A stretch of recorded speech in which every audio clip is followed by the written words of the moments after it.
kuko iyi Imana iguhamagaye keje abantu bavuga ati ubwo ubwonko bwawe burakora. Reka mbabwire icyo nendaga kubigisha. Iyi Imana ikubwiye ngo nyumvira, hari igihe izakujyana aho bigaragara nk'aho uri mu gihombo, ariko yikubwire ngo yewe ushobora kugaragara nk'uri mu gihombo na Yesu buryo wari kumureba akamubwira ati ubu wavuye mu ijuru usiga icyubahiro cyawe uje gupfira aba bantu, uri mu gihombo. Akamubwira ati yewe sinigenga, ndumvira data. Haleluya.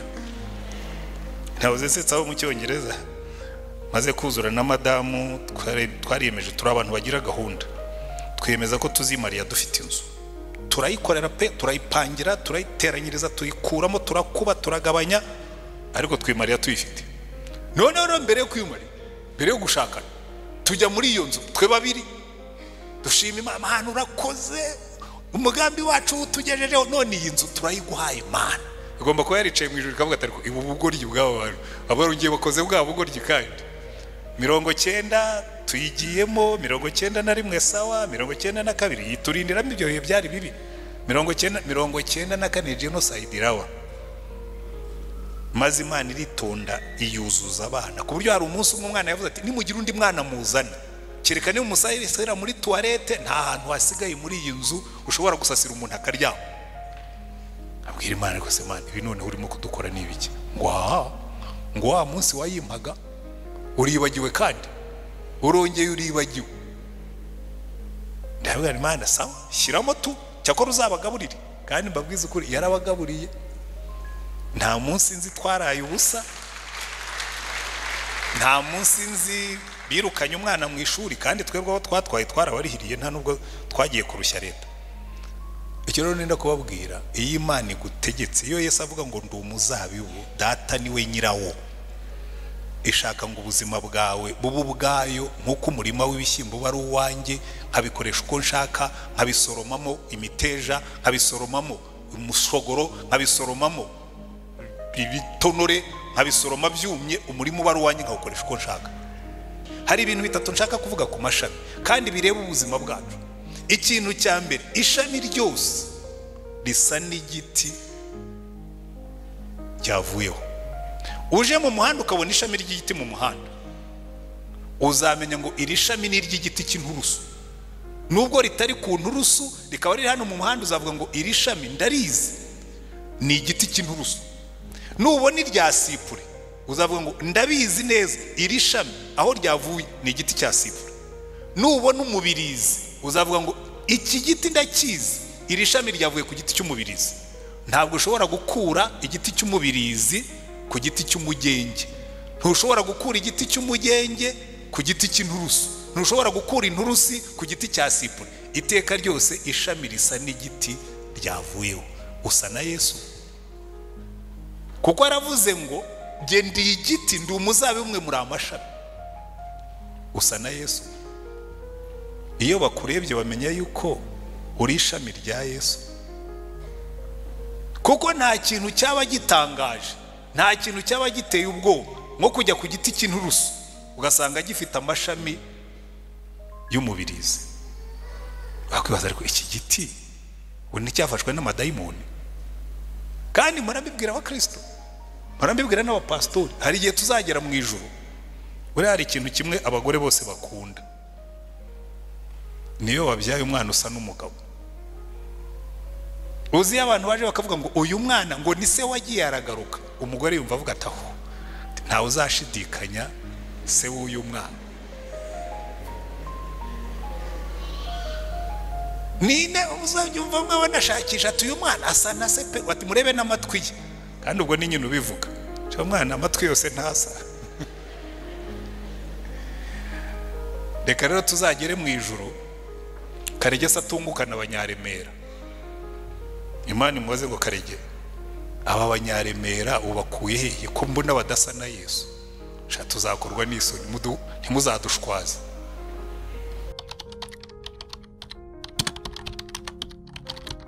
Wow!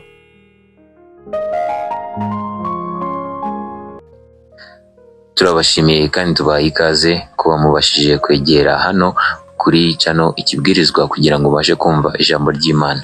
Ni ijambo ryiza riba ryavuzwe n'abapasiteri bagiye batandukanye tuba twabateguriye. Uyu munsi ubwo muri bubone niwe tuba twabageneye nyine twashyizeho cyangwa se ari ryo ryabashije kuba ryaboneka.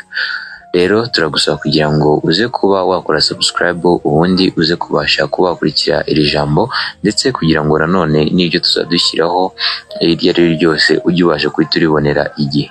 Mbashimiye ko mwatekereje iki kintu umurimo mukora si ubusa ku mwami. Mugiye mukomeza mwumva ijambo ry'Imana ndetse mukomeje no kurizirikana mu bikorwa mukora bya buri munsi.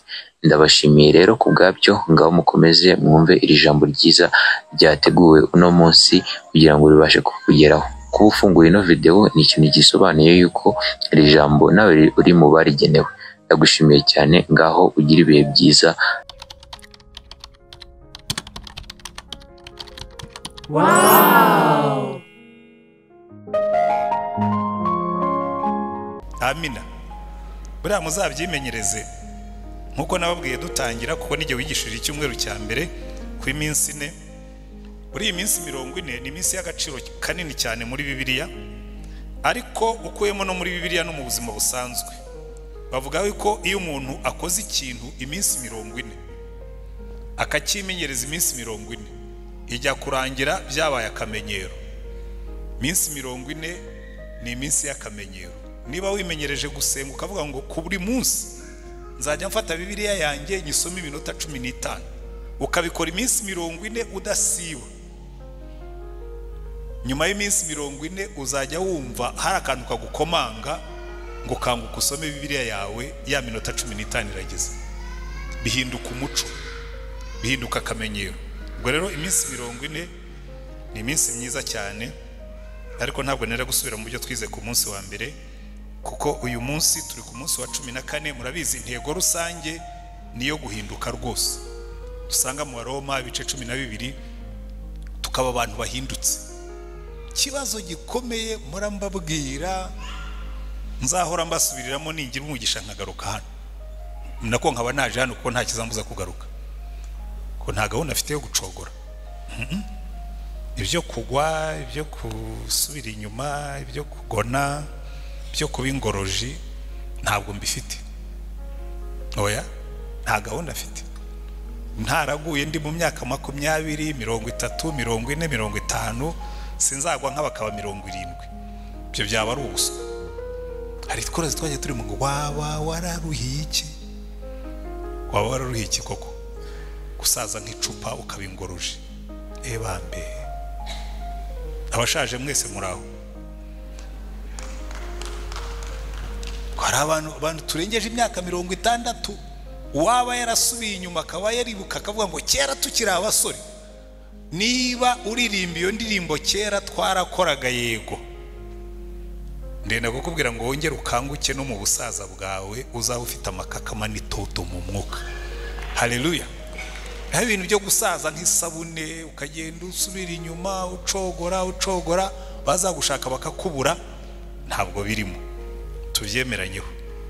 Wowe niba ubirimo ndaguhakanguye ndaguhituye ngo bivemo, kuko buriya iyo urengeje imyaka 60 wageze ku rundi ruhande rw'ubuzima. Murumva icyo mvuga? Uba urimo kumanuka umusozi ku rundi ruhande rwo hirya, kubera yuko ibyo ari byose ufite 60 kugeza uno munsi abantu babaho imyaka 120 ni bake cyane ku isi. Nubu umunyamugisha ukagira 100 n'iyindi, nubundi uzaba uri ku ruhande rwo hirya. Rero nanjye nageze ku ruhande rwo hirya y'umusozi, ndareba hepfo nkabona Yesu andeba. Soon, very soon.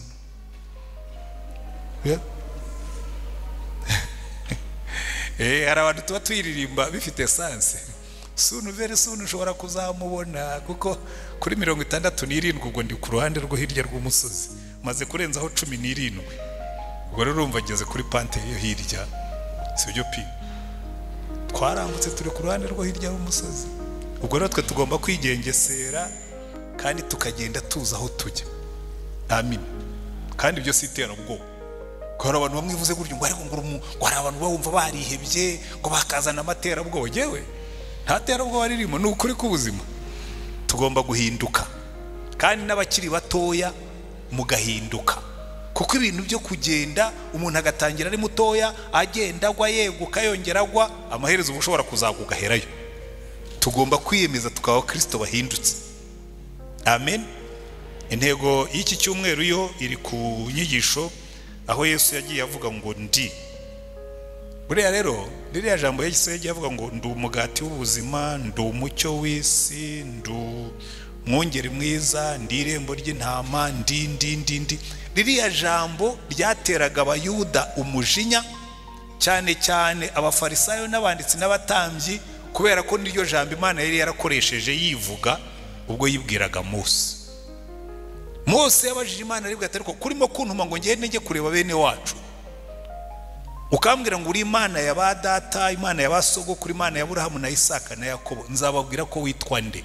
Kuko icyo gihugu cya Egiputa barimo mana, urabizi Imana zaho zigira amazina. Hari Imana yitwa Ozisi, hari yitwa Ozirisi, hari yitwa Izisi, hari yitwa Ba, hari yitwa, izo mana zose zari zihari. Wowe nzababwira yuko witwa nde.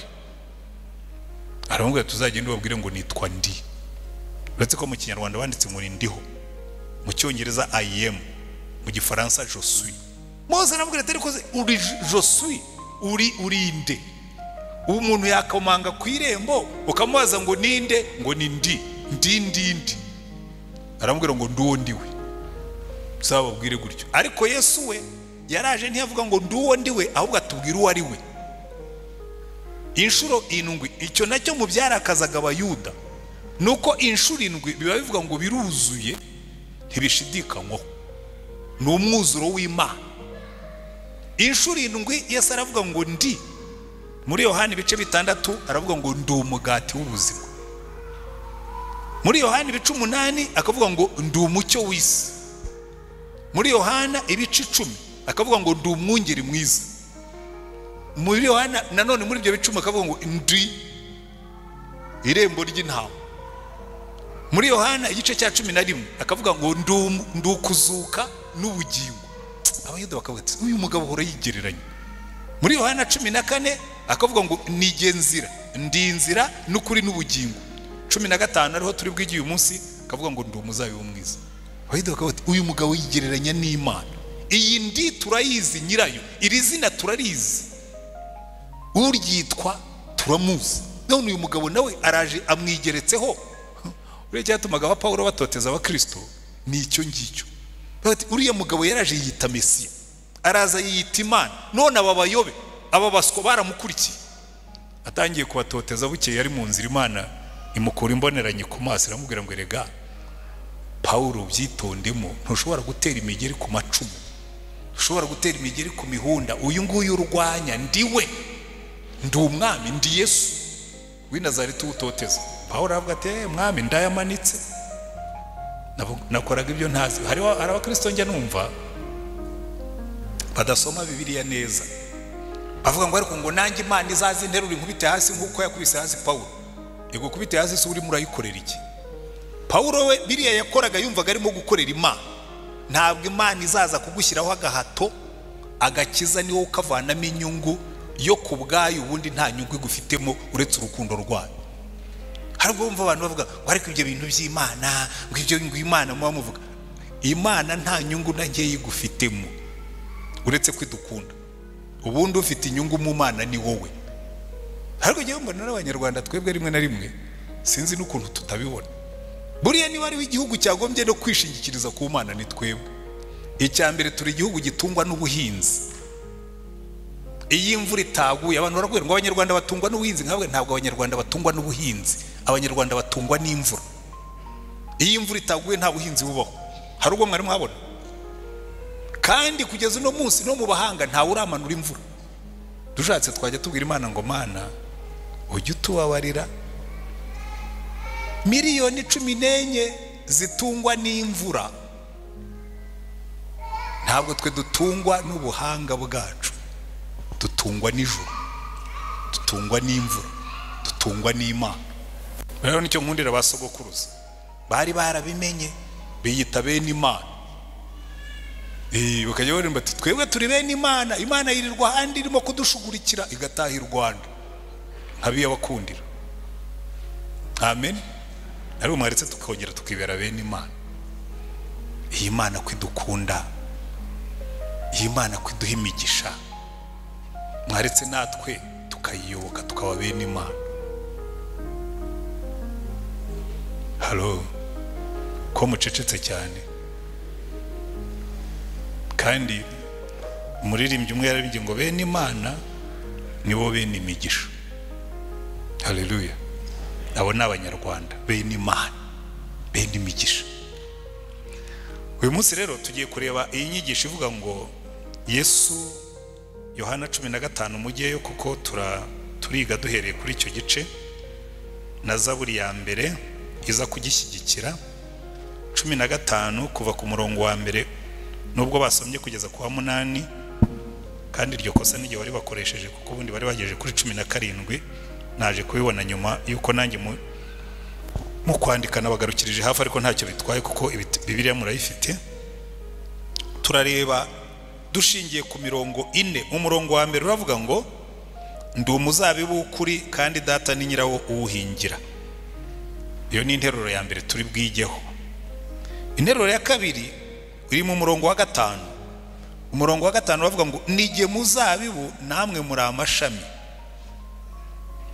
Hanyuma mu nteruro ya kabiri aravuga ngo ishami ryose ryo muri rye ritera imbuto arikuraho, iryera imbuto ryose aryanganyaho amahage yaryo ngo rirusheho kwera imbuto. Hanyuma ingingo ya 4 turi buganire iravuga ngo umurongo wa 5 B yawo iravuga ngo uguma muri jye nanjye nkaguma muri we, uwo niwe wera imbuto nyinshi kuko ari ntacyo mubasha gukora mutamfite. Haleluya. Reka duhere ku ngingo ya mbere ivuga ngo ndi umuzabibu data ni nyirawo uwuhingira. Haleluya. Buri ikintu Yesu yavuze harimo ihame rikomeye cyane ryo muri Bibiliya.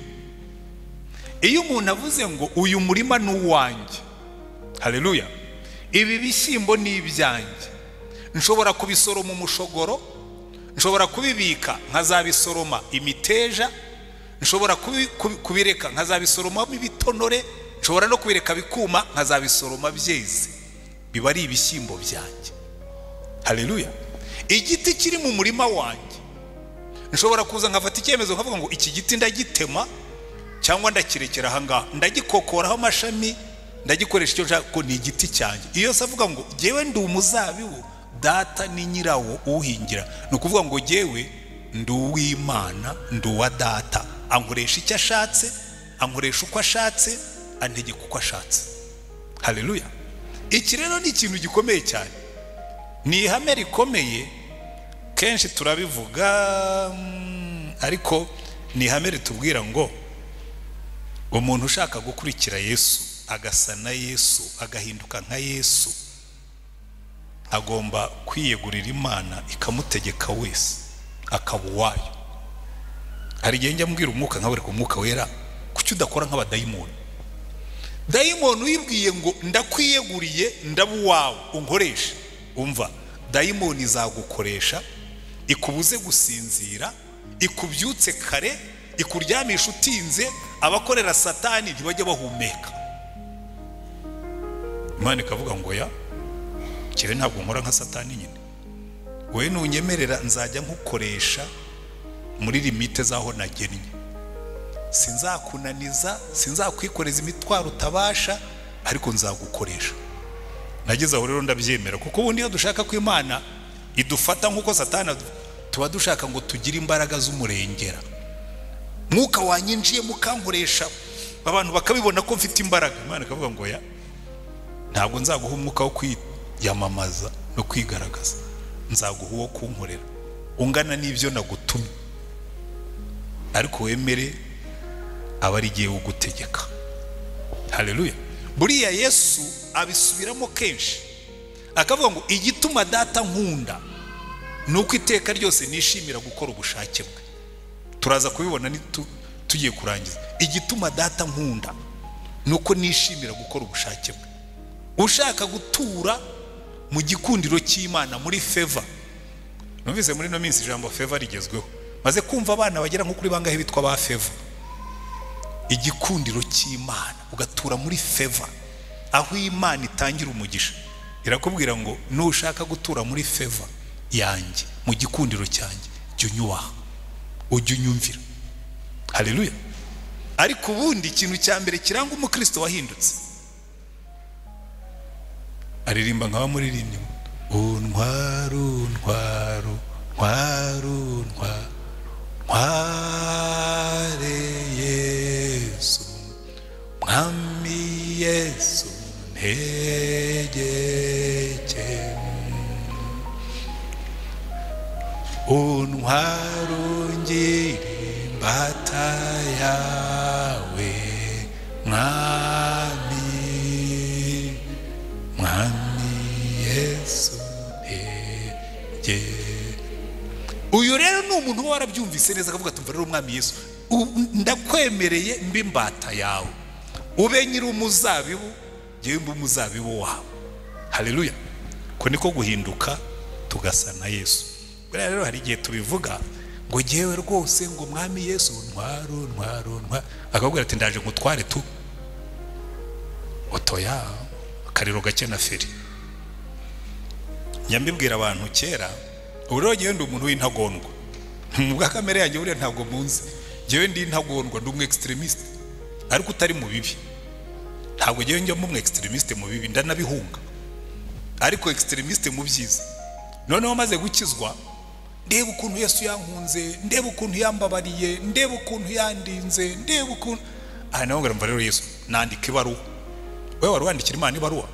Nandika ibaruwa ndayibwira ngo Mana ndagushimira yuko wanyihanganiye mu byaha nagendeyemo, ndagushimira ko wabindindiyemo none ukaba ubinkuyemo, ndagushimira yuko wampumuye amaso nkakumenya, none guhera uyu munsi untware, nzajya aho umbwiye gukora icyo umbwiye igihe umbwiriye uko umbwiye ndasinya. Imana iravuga ati nabonye abasazi benshi agomba kuba ari umusazi tu. Icyo gihe nari mfite imyaka 24 ishyira 25 nibwo nakijijwe. Noneho ngeze muri za 29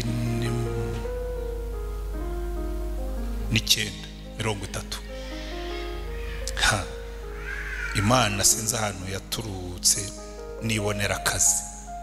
Imyaka nagombaga gukorera leta y'u Rwanda nari narayirangije kuko twe twasinyaga kontra yo kuzakorera leta imyaka 5 nyuma yaho ubwo nyine wabona handi ujya ukahajya cyangwa se ukakorera leta. Noneho rero nibonera akazi muri ambasade y'Abanyamerika, akazi karyoshye kuba diregiteri w'icyo bitaga ETI English Teaching Institute. Barambwira ati rwose diplome twashakaga mu bantu bose baplayinze ni wowe uyifite wenyine, masters muri English Teaching nari nyifite yo mu made in UK yo mu Bwongereza. Igihe ntangiye kubyina Imana irambwira ngo ariko mbona bameze amababa, ninde wakubwiye ko nkwereje mu Banyamerika? Hariya si wakazi kawe kari, ndagushaka muri uriya murimo mwatangiye gukorera amategeko mu banyeshuri. Rero numva Imana irushyira mu gaciro. Urabizi neza uriya mukozi uzakora mu banyeshuri nta mushahara afite, twavuze ko tuzamwihembera, nge mberera nge hariya nzajya muguhembera. Mara amezi nyibyinirira nyihenda nyinginga, hanyuma bukeye nyibutse ibaruwa irambwira ngo ariko ntiwanditse ngo uzajya aho nkubwiye ukora ibyo nkubwiye igihe nkubwiriye uko nkubwiye, nta mafaranga yawe nkeneye, uwo nkeneye ni wowe umvira. Mpita nsezera, umugabo wari warandangiye ako kazi arambwira ati ariko ugira ubwonko butekereza, iyo uguze ibyo ubuze uzi kuba muri ambasade uri umukozi wa ambasade wemewe, ushobora kuzagira n'amahirwe muri retirement yawe ukajya kuba umunyamerika uzi ibyo uhumbye. Ndabona nsha muri retirement nzajya gusazira mu ijuru buri bwese yampamagaye. Arambwira ngo mva ngo Yesu yarabagoryamishije yarabahombeje, kandi si rimwe si kabiri numvise iyo mvugo. Nyo no kujya mu kuba pastori nejo bundi rwose abantu bakaza bamureza umuntu ufite doktora ajya kurya amandazi y'umushahara wa gipastori ubuyobe. Murabizi burya mu gipastori ntimuzarebe hano ngo bakarege saba bicaye bahembwa amandazi ubuyobe. Igipastori ntabwo ari wo muri guhemba neza, sinzi n'impamvu bishyizemo ko tugira amafaranga. aho babikuye simpazi, icyo nzi ni kimwe, imyaka namaze mu gipastori 18 sinigeze mpembwa amafaranga menshi. Ayo nataye nza kujya mu gipastori yarayakubye 5 narinze ndangiza ariyo nkihembwa. Mu gipastori nta mafaranga bama, ariko burya bayabonye ubwo azatwereka aho aherereye, ndacyabitegereje. Ejo bundi nibatangira kuyodita bazatubwira aho yagiye. Icyo nzi nuko ntawe bazasangamo mu gipastori. Baba we, mu cyarano usanga pastor atabona n'ibihumbi 20 ngo ugiye kodituza aho odita iki. Ndabitegereje jewe n'amatsiko menshi, kuko iyi Imana iguhamagaye keje abantu bavuga ati ubwo ubwonko bwawe burakora. Reka mbabwire icyo nendaga kubigisha. Iyi Imana ikubwiye ngo nyumvira, hari igihe izakujyana aho bigaragara nk'aho uri mu gihombo, ariko yikubwire ngo yewe ushobora kugaragara nk'uri mu gihombo na Yesu buryo wari kumureba akamubwira ati ubu wavuye mu ijuru usiga icyubahiro cyawe uje gupfira aba bantu, uri mu gihombo. Akamubwira ati yewe sinigenga, ndumvira data. Haleluya. Ntavuze setsaho mu Cyongereza maze kuzura na madamu twariyemeje turi abantu bagira gahunda, twiyemeza ko tuzimariya dufite inzu, turayikorera pe, turayipangira, turayiteranyiriza, tuyikuramo, turakuba, turagabanya, ariko twimariya tuyifite. None mbere yo kwimariya, mbere yo gushakana, tujya muri iyo nzu twe babiri dushima Imana, urakoze umugambi wacu tugejejeho, none iyi nzu turayiguhaye Imana. Igomba kuba yaricaye mu ijuru ikavuga ati ibu bugoryi bw'abo bantu abarugiye bakoze bwa bugoryi kandi 90 tuyigiyemo, 91 sawa, 92 yiturindiramo ibyo bihe byari bibi, 94 genocide irawa. Maze Imana iritonda iyuzuza abana ku buryo hari umunsi umwe umwana yavuze ati nimugira undi mwana muzana, kereka ni umusayisera muri toilette, nta hantu hasigaye muri iyi nzu ushobora gusasira umuntu akaryama. Abwira Imana ko se Imana ibi none urimo kudukora n'ibiki? Ngo wa munsi wayimpaga uribagiwe kandi urongeye uribagiwe. Ndabwira Imana sawa, shyiramo tu cyakora uzabagaburire, kandi mbabwiza ukuri yarabagaburiye. Nta munsi nzi twaraye ubusa, nta munsi nzi birukanye umwana mu ishuri, kandi twebwe aho twatwaye twarabarihiriye, nta nubwo twagiye kurushya leta. Icyo rero nenda kubabwira, iyi Imana igutegetse, iyo Yesu avuga ngo ndi umuzabibu, data niwe nyirawo, ishaka ngo ubuzima bwawe bubu bwayo nk'uko umurima w'ibishyimbo bari uwanjye, nkabikoresha uko nshaka, nkabisoromamo imiteja, nkabisoromamo umushogoro, nkabisoromamo ibitonore, nkabisoroma byumye, umurima bari uwanjye nkawukoresha uko nshaka. Ntwaro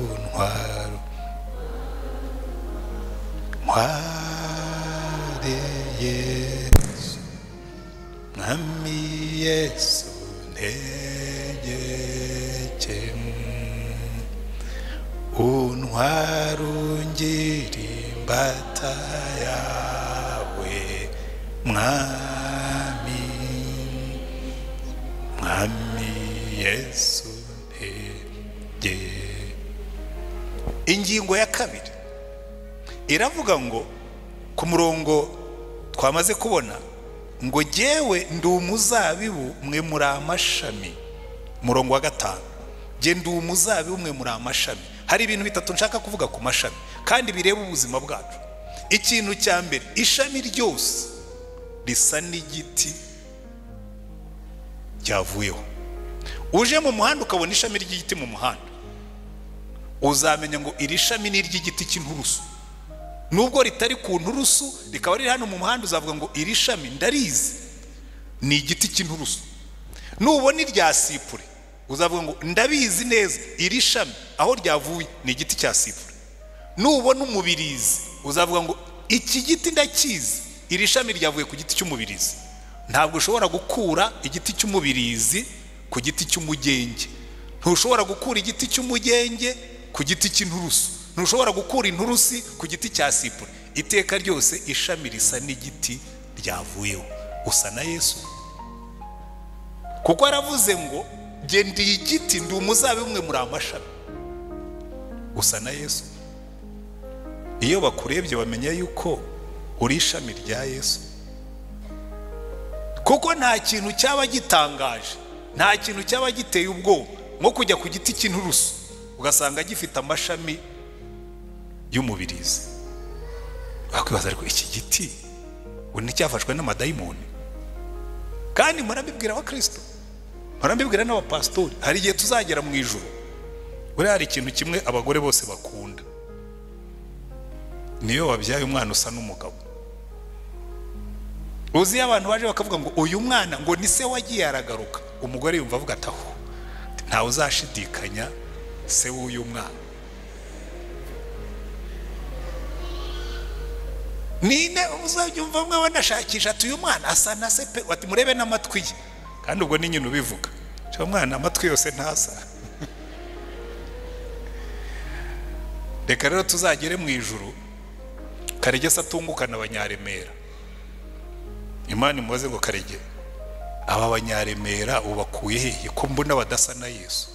Sha tuzakorwa n'isoni, ntimuzadushwaza, ntimuzatumwaza. Nibura muse na Yesu nituzagera tuvuge ngo uva mwami Yesu, twajyaga tubabwira tukabatungira agatoki tukagutumbira. Nutumbira Yesu bose bazamenya, bazamenya kubana bare kubugome, bare kubugome bitabe. Feva mushobora kuduha, ikintu cyiza mushobora kudukorera ni uguhinduka mugasa na Yesu. Twazatunguka mu ijuru tukamubwira ngo mwami Yesu, dore ba bantu waduhaye twarabafashije barahinduka basa nawe. Haleluya. Naho ubundi muzadukoza isoni. Ambaza ati ko ari senior pastor, inkono ukayihereza Karegesa, ubwo sinzi wazahereza abantu wapfunukanye hehe ko ndibo badasa nawe. Uyu mugeni ko tujya tuvuga ngo itorero ni umugeni wa Kristo. Uyu mugeni wabyaye abana badasa n'umugabo yabasambanye hehe? Nimudufashe ntimuzabe ibibyarwa, muse na Yesu. Ariko natwe tubari imbere duse na Yesu. Abaririmbyi muse na Yesu. Abantu ni babona muririmba nimusohoka hano bavuge ngo ariko bari abaririmbyi bavuga Yesu tukamubona. Ibyo korari nigeze kubabwira kera, hari igihe twigeze kugira iyo teme, bahimba indirimbo n'ubu nyikunda. Twereke Yesu pastori, twereke Yesu, twereke Yesu bitari amagambo tuboneye, twereke Yesu tubone Yesu duse na Yesu. Amashami agomba gusa n'igiti yavuyeho. Amina. Wera mbuto bwoko ki? Icya kabiri ni icyo ngicyo, ubundi ishami riri ku giti ari iry'icyo giti ryera imbuto z'icyo giti. Mwankurikiye neza? Ishami riri ku giti ryera imbuto z'icyo giti. Niyo mpamvu Yesu yavuze ngo ntabwo ushobora gusoroma imbuto z'umugenge ku gitovu, nkuko udashobora gusoroma imbuto z'igitovu ku muzabibu. Nubwo ibyo biti bishobora gusa, ariko ntibyera imbuto zimwe. Igitovu cyera ibitovu, umugenge wera imigenge, inturusi yera inturusi, icunga ryera icunga, umwembe wera umwembe, avoka yera avoka. Ariko iyo ubonye avoka yeza umwembe, uwo mwembe natinya no kuwurya. Ntabwo ari sasa uyu mwembe weze kuri avoka ushobora kuba urimo abadayimoni. None wera mbuto ki? Wera mbuto ki? Hari umuntu uva gusenga akaza yera imbuto nk'izo tugiye gusoma mu Galatiya 5:19. Nubona izi mbuto arizo wera, menye yuko hari igihe, sinzi ukuntu babyita mu Kinyarwanda, ariko muri kino gihe haje system y'ibyo bita greffage. Bashobora gutema igiti cy'umwembe bakagitera muri avoka, bakagifatishamo ishami rya avoka rikagaburirwa n'igiti cy'umwembe. Iyo babyita greffage. Mu Cyongereza ni grafting, mu Kinyarwanda sinzi uko babyitangira ngo ni ukubangurira. Uko byagenda kose, iki giti cya avoka bateye mu mwembe ntabwo kizera imyembe, kizera avoka. Ntabwo hazavamo umwembe muri greffage. Iki giti, iri shami rya avoka ntabwo ryera imyembe, kereka niba hari ukuntu basigaye barabihinduye. Ariko iyo kigiye kwera cyera nk'uko ADN yacyo ikoze, genetics zacyo zikoze. Igiti cy'avoka bashinze mu mwembe kizera amavoka, wenda afite uburyohe butandukanye ariko zizaba ari avoka. Hari abantu rero baza bakicomeka muri Yesu, bazajya kwera imbuto ukabona bareba imbuto z'ikindi giti, ukavuga ngo se byagenze bite ngo iki giti tubona kiri ari avoka ko gicometse muri avoka nkabona cyera imyembe?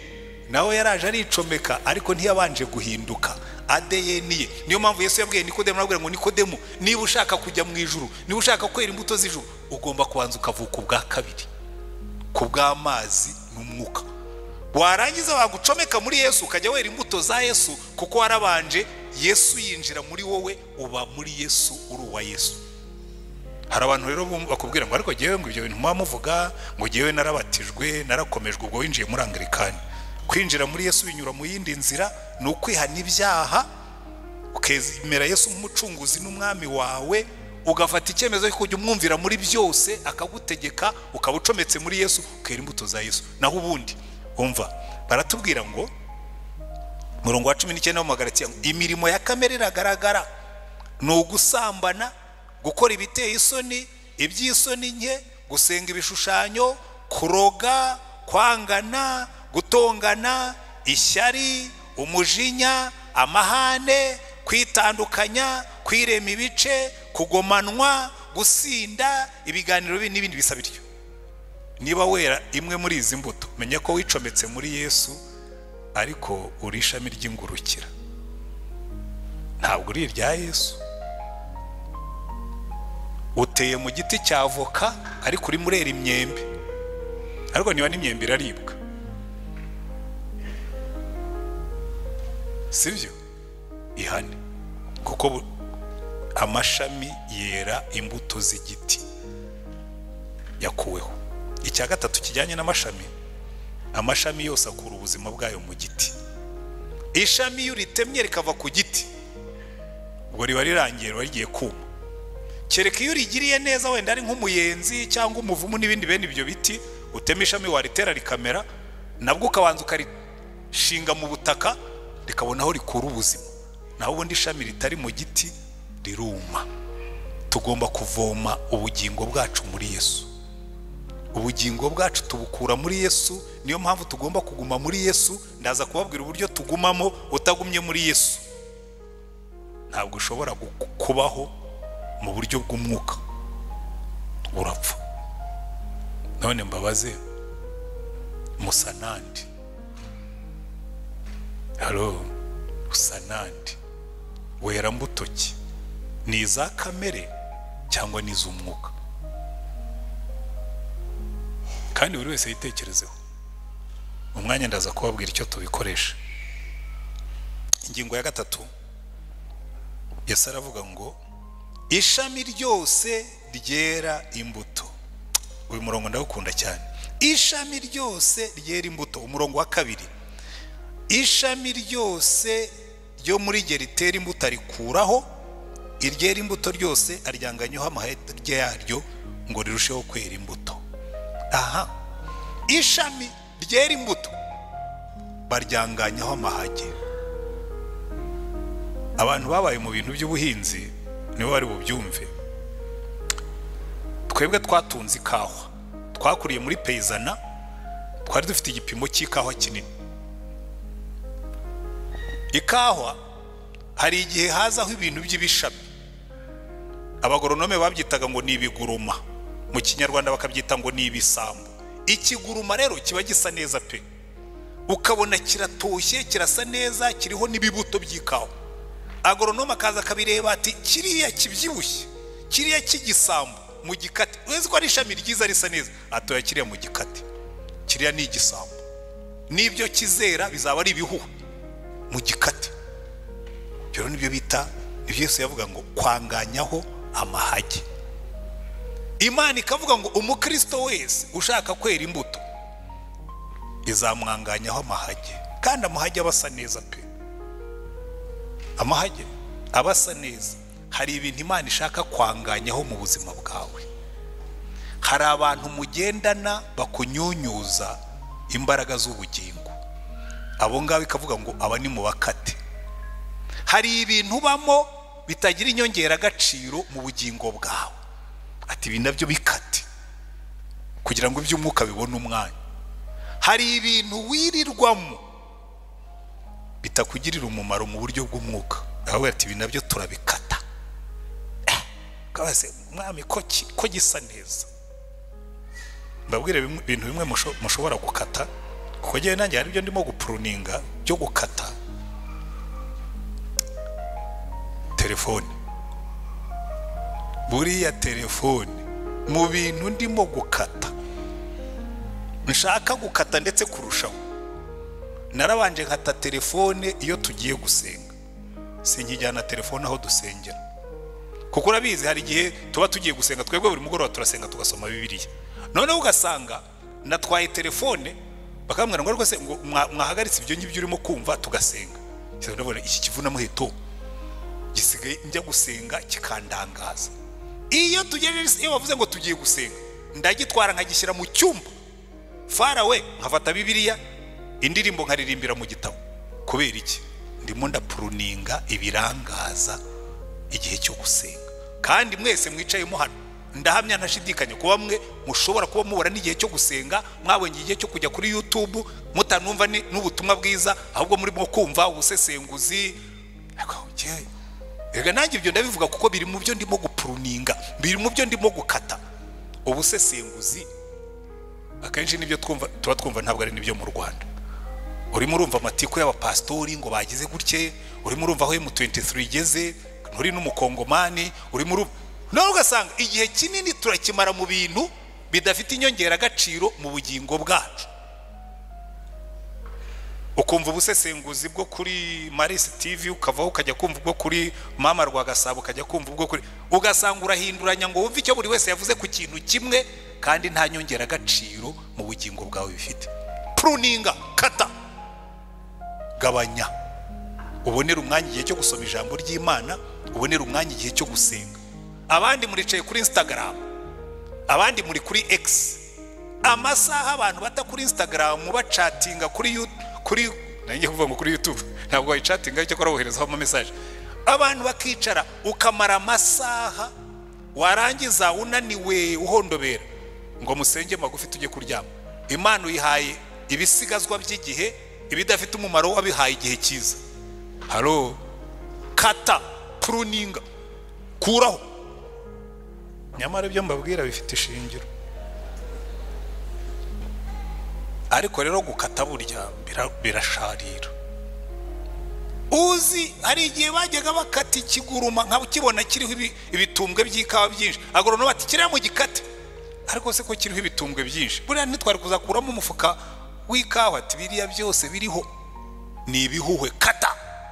Nibyo mukura muri ibyo ngibyo ni ibihuhwe, kata.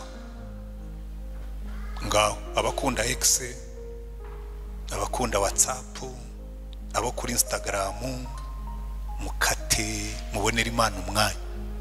Abakristo benshi muri abakene mu by'umwuka, nyamara mubonera iby'isi umwanya w'umurengera. Yewe najyaga ndeba televiziyo, nkunda umupira, singiye kubabeshya, ariko kugira ngo ibigeragezo by'umupira biveho nabiboneye strategy. Imipira yose igira samari, sigaye ndeba samari nkamenya uko byarangiye. Finished. Kibazo naragiye mu pruning, kata. Ngaho mushatse mwanega amatwi, ishami ryera imbuto aryanganyaho amahage. Umva mwene data wicaye hano, ayo mahage ashobora kuba ari bamwe mu bigare by'inshuti ugendamo bikumungira ubugingo. Ibigare by'inshuti mugendana birimo kukwicira urugo. Ibigare pruninga, kata ibyo bigare. Ngo ariko ngo naba friends banjye, aba friends bagusubiza mu nzoga, aba friends bagusubiza mu busambanyi, aba friends barimo kukugira inama mbi, aba friends barimo kuguhombya mu mafaranga, aba friends inshuti mbi. Kata. aro kandi gukata nuko ibiti bidataka buryo bagikase nacyo kigomba kuba kiniha. Nawe ibyo uzakata bizagusaba kuniha ariko bikate kubw'inyungu z'ubugingo bwawe. Ishami ryera imbuto bagomba kuryanganyaho amahage. Bafite byinshi birimo kubatwara igihe, bafite byinshi birimo kubatwara amafaranga. Bamwe mu kata betting, kata gabanya betting, ariko noneho zabaye nyinshi mana we, ikubire roto haje ni mva zabaye nyinshi. Nsigaye mbona abantu nawe nako kugeza uno munsi wungutsa ngaye, maze bifite ukuntu babishyiramo turyoshya buzima. Nawe ati 500 by'umushahara wa buri kwezi. Hari igihe ngiye sinzi uko bayitana, ariko genda byumva ko numva radio umuntu akavuga atanzayarya tu rundamo buri munsi ugura amatike kandi ufata ubusa mugu bati toro tutoye ubusa kwisha. Ariko mujye mugerageza nta kibazo, ariko mwibuke mu betting mu rugero, kuko ndabizi ubwo mwaravuga ati ariko pastor ibintu abamamaje kuki urimo kutuza kubikora. Sawa, bikorere budget yo kubetinga ntabwo mbyanze, ariko ntuzarenza urugero, kuko nzi benshi bimaze gukenesha. Nza bagurishije ibintu biriya muri betting ibihombo se ntimubizi. Mpamagara abo babyahombeje se baze babaho ubuhamya. Ngaho nimwikomereze, yewe nababuriraga icyo nshinzwe. None abikora uziko uzi umuntu ukubwira ngo betting ariko betting mu rugero, nawe akubwira ati nyamara ibi bintu nakubwiye bishobora kuguhombya, ujye ubikora mu rugero. Na bene byo wabyongeraho ngo bikore mu rugero. Sawa, nujya kunywa itabi bakakubwira ngo itabi ryica ubuzima, ukabona umuntu arimo ararimo hari paki ya Marlboro, ni itabi ryitwa Marlboro, ni itabi ry'abasirimu cyane. Ku ipaki yayo hashushanyijeho serikeye, ariko abantu bararimo. Muzambwire rimwe hari umuntu nigeze kuyambura nyizane hano nyibereke, hashushanyijeho serikeye. Barangiza bakanabyandikaho, bagushyizeho igishushanyo bashyiraho n'amagambo ngo itabi ryica ubuzima, kandi abantu bariguze.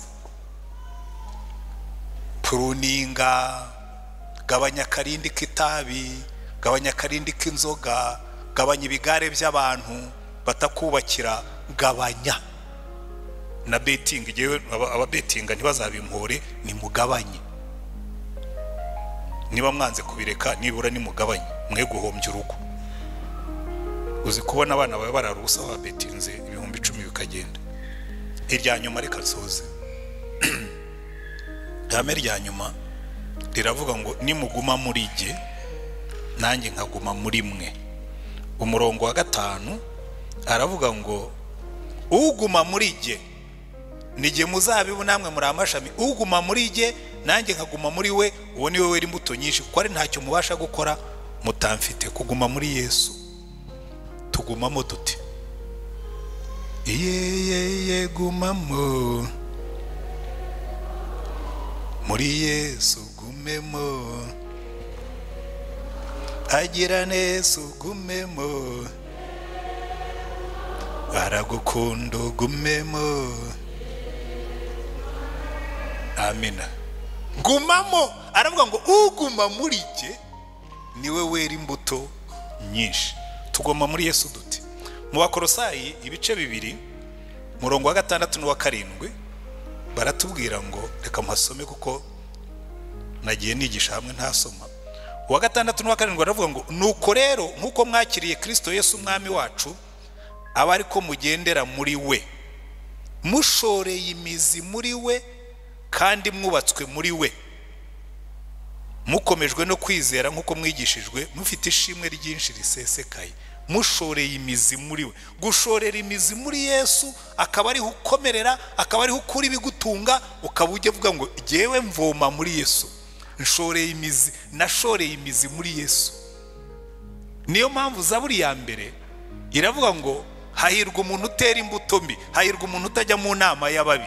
Ibyo yarabipruninze, yarabikase. Ntahagarare mu nzira y'abanyabyaha, ibyo nabyo yabikuyeho. Niyicarane n'abakobanye, ibyo nabyo yabikuyeho. Ngo amategeko y'Uwiteka niyo yishimira. ngo amategeko y'Uwiteka niyo yibwira ku manywa na nijoro, ngo uwo nguwo ngo azahwana n'igiti cyashoreye imizi mu mugezi, kandi umugezi wacu ni Yesu. Niyo mpamvu Yesu avuga ngo umuntu nanyizera imigezi y'amazi y'ubugingo izatemba iva mu nda ye. Ushorera imizi muri Yesu akaba umugezi, nawe ugahinduka umugezi. Haleluya. Ugashorera imizi muri Yesu, ngo kandi favor y'Imana izamuha, ngo ibyo azakora byose bizamubera byiza. Amina. Uburyo bwa mbere bwo kuguma muri Yesu ni ukubanza tugashorera imizi muri we, ugatekereza Yesu, ukibuka Yesu, ugashaka gusa na Yesu, ukagendana na Yesu, wahamagara ugahamagara Yesu, byanagushobora kuvuga ngo Yesu we. Kukuba muri Yesu, buri muntu ahumura nkaho yiriwe. Umuntu wese agira ate? Ahumura nkaho yiriwe. Iyo wicaye ahantu hari imyotsi, urasohoka ukumva imyotsi irahumura ku myenda yawe. Iyo wicaye ahantu, hari abantu bajya muri sauna zikoresha inturusu, yavayo ukumva inturusu zirahumura, ukabona kuvuye ati mvuye muri sauna, uhumura nkaho uvuye. Iyo rero utuye muri Yesu, niyo mpamvu Bibiliya yatubwira ngo tujyane impumuro nziza ya Kristo aho tugenda hose, kuko uba wikubye kuri Yesu. Njya nkunda kubabwira hano, buriya abadamu muri beza. Hari abadamu bitera parufe bakayitera no ku myenda, wamuramutsa nawe ikakujyaho. Wagenda mu nzira ukumva urahumura parufe, ariko iyi parufe ko nigeze nyitera, ukibuka ko yigeze kuramutsa umuntu uhumura iyo parufe, ukamenya ngo ha, ubona aramukije yampfunyikiye. Hari n'abazitera ku ntoki, wamuramutsa ku ntoki rwose waje kumva nawe urahumura. Tugahumura nka Yesu. Amen. Ubundi buryo bwo kuguma muri Yesu, nabwiye ko nshaka kwihuta nkarangiza.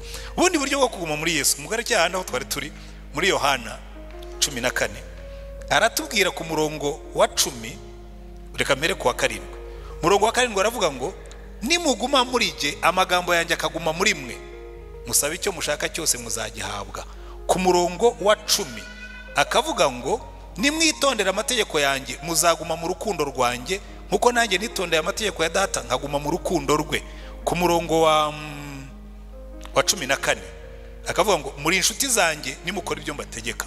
Uburyo bwiza bwo kuguma muri Yesu, aravuga ngo ntimukirushye, ariko ngo Yesu tuzamubona hehe ngo tugume muri we? Yesu tuzamubona hehe ngo tumubwire ko tumukunda? Akavuga ngo umuntu nankunda azitondere amategeko yanjye.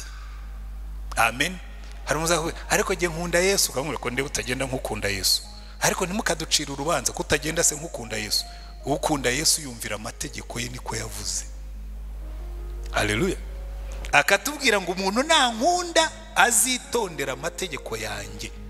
Yohana 14 umurongo wa 20 kugeza kuri 23 akavuga ngo umuntu nankunda azitondera amategeko yanjye. Ngo kuko utankunda ntiyitondera amategeko yanjye. Ariko umuntu nitondera amategeko yanjye, umva favor rivamo. Inaho ngiye kurangiriza, ngo Data azamukunda, ngo nanjye nzamukunda. Buriya hari abantu Imana ireba kavuga ngo ari kuriya muntu ndamukunda. Buriya njya mbabwira hano, Daniel mu ijuru, iteka iyo marayika yazaga kumureba yaramubwira ngo Daniel mugabo ukundwa. Mu ijuru niko bamuzi. Mu ijuru baravuga ngo uriya mugabo niyo Imana imuvuga iravuga ngo umva Daniel ni umugabo ukundwa. Kandi ukibaza ngo ariko kuki Daniel ngo Imana yamurobanuye ku butoni? Imana ikavuga ngo ya sindobanura ku butoni, unyemera, unyizera, unyubaha, aho ayawe ari hose ndamwemera. Ko Bibiliya ivuga umuntu nankunda azitondera amategeko yanjye, kandi umuntu nitondera amategeko yanjye Data azamukunda, nanjye nzamukunda, tuza aho ari tugumane nawe. Haleluya. Njya mbwira abantu, niyo mpamvu ntura muri iri jambo iri. Ubundi nari haye gahunda yo kujya ndirangiza rimwe mu mwaka, ariko kubera ko noneho ndi muri retirement, ni haye gahunda yo kujya ndirangiza gatatu mu mwaka, kugira ngo menye ibyo Imana ikunda, kuko amategeko ye niyo yibwira ku manywa na nijoro. Niyo mpamvu ndi mugakata ibintu bimwe na bimwe nkabigabanya, kugira ngo mbone umwanya w'iki gitabo nkituremo, nkirye, nkibyibuhiremo, ninza nze mpumura nkacyo. Haleluya. Ariko Bibiliya yatubwira ngo kuri bamwe ngo iyo utangiye guhumura gutyo ngo buri impumuro mbi. Hari abantu badakunda abantu bagendera mu bikaba kuriye ngo yigize iki. ngo yigize ngo indakoreka ngo yigize ntabwo ndi indakoreka, njye numvira databuja. Ibyo yita byiza mbyita byiza, ibyo yita bibi nzita bibi, nukora binzakwera ibi bintu ni bibi, si ubutagondwa bundi. Ngewe mvuga nk'uko iki gitabo kivuga. Mwambwiye ngo amen, ariko nimutabimbwira ndabyibwira ngewe kubera ko nzi neza yuko nuko bigomba kumera. Ibyo Bibiliya yita byiza mbyita byiza, ibyo yita bibi mbyita bibi. Wankunda utankunda, Imana irankunda kandi nkundira ibyo ngibyo, kuko iki nicyo tugomba gusobanukirwa. Aho kuba muri favor y'abantu nabo muri favor y'Imana. Genzumvira databuja kugeza muri detail. Mu nyiti kigoryi, mu nyiti ntagondwa, mu nyiti mbwa, mu nyiti njiji ifite diplome, ariko nzumvira databuja kuko aho niho favor iva.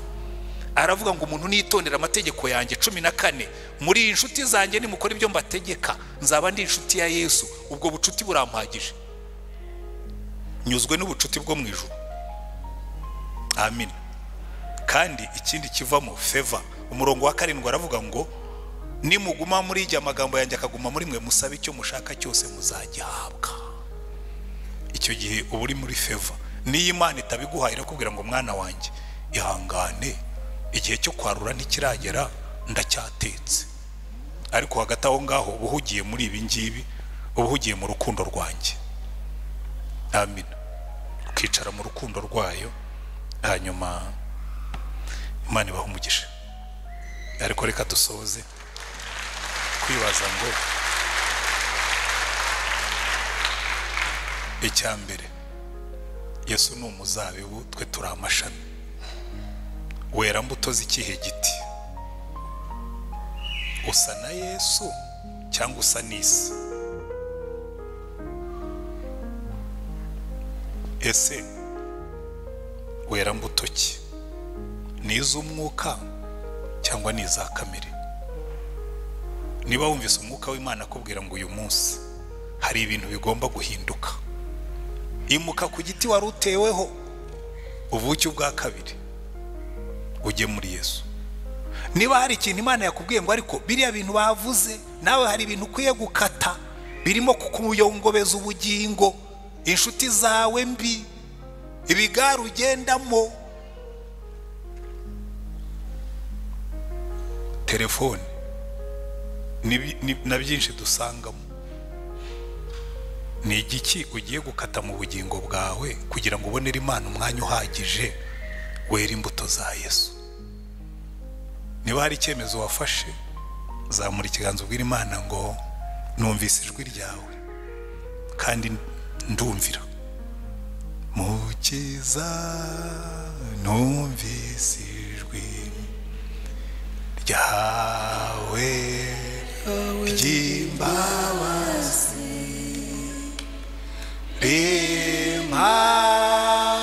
rimpamagara ngo nozwe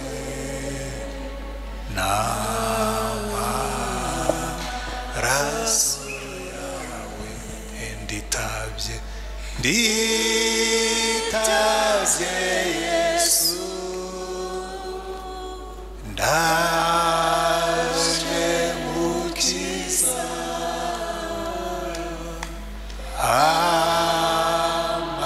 amaraso wavuye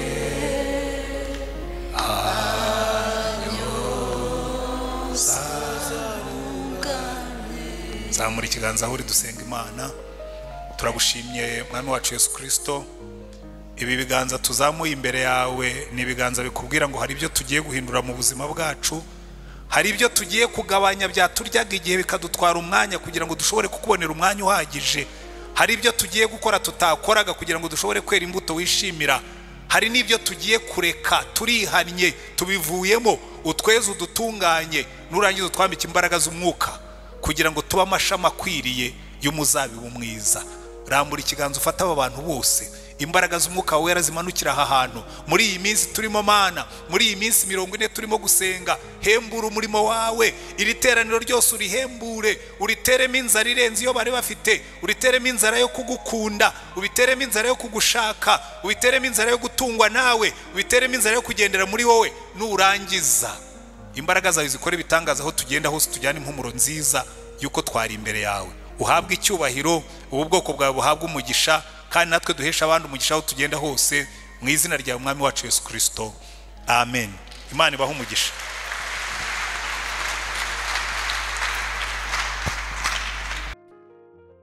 Ndagushimiye niba umaze kumva iri jambo, ndakeka hari ikintu ukuyemo. Iri jambo ry'Imana ahangaha mwibutsa ko ari kukibwirizwa. Niba utari wakoze subscribe, kandi ndagusaba kugira ngo uyikande kugira ngo ubashe gukomeza gukurikirana iri jambo umeze neza, ndetse ujye uhora ubona ibyo byose tuba twashyizeho, ijambo ryiza ryose tuba twashyizeho ubashe kuba wafashwa naryo. Ndagushimiye niba ubikoze, ngaho komeza, kandi ikindi woherereze mwene so kugira ngo nawe abashe kuba yakurikira ijambo ryiza nk'iri ngiri, nawe ribashe kugira uburyo rimufasha bumwe cyangwa ubundi. Ndagushimiye rero, uze kubizirikana, wibuke ko atari we wenyine ukeneye gufashwa. Aha ni ku kibwirizwa. Ndagushimiye cyane. Nyagasani Yezu abane namwe.